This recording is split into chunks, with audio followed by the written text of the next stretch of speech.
ว่าคลิปนี้ก็พากถึงหมู่เนาะที่ว่าเฮายังลืมแฟนเก่าบ่ได้เนาะมื้อนี้เฮาสิมาบอกว่าเฮาลืมได้แล้วเนาะพากถึงหมู่ทุกคนเนาะที่ว่ามักเว้าให้เฮาว่าเฮาลืมแฟนเก่าบ่ได้ตลอดเนาะมื้อนี้เฮาก็ลืมได้เนาะเฮาก็เลยมาฉลองกินตำเนี่ยมากินน้ำกากินไก่เนาะชอบจังอ่าอืม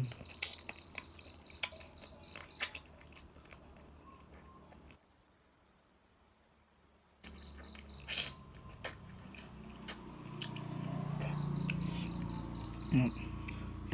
เดี๋ยวนี้เนี่ยเห็นเฮาบ่ต้องเบ้าให้เฮาแล้วโอ้ยลืมปักสุภาพอีกเห็นน่ะบ่ต้องเบ้าให้แล้วเด้อลืมแล้วเด้อคือไว้ร่วมหมู่ทุกคนเด้อมึงกินแล้วมึงกินตำส้มตำกว้าเนี่ย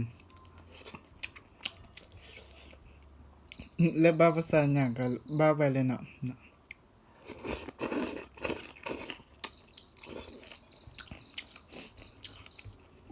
ไผได้แอบมาคว้าน่ะก็ทักมาเลยเด้อเดี๋ยวนี้เนาะโสดแล้วนะ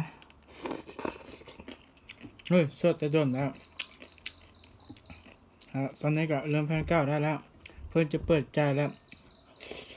พร้อมจะอกหักใหม่อีก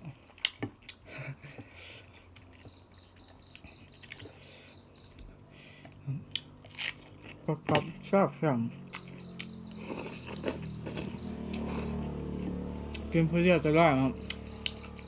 สองคนมากินนำเลย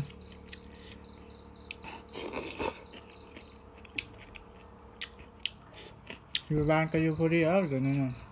เป็นหยังก็ให้ผู้เดียวกินก็กินผู้เดียวเลยก็เหงาอยู่นะ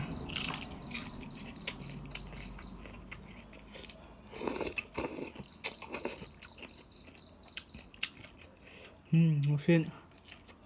ถ้ากูได้ก็ซ่าให้หน่อยนะ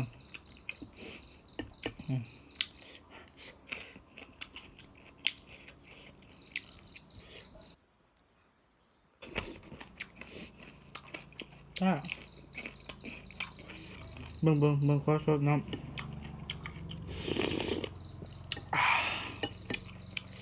อืม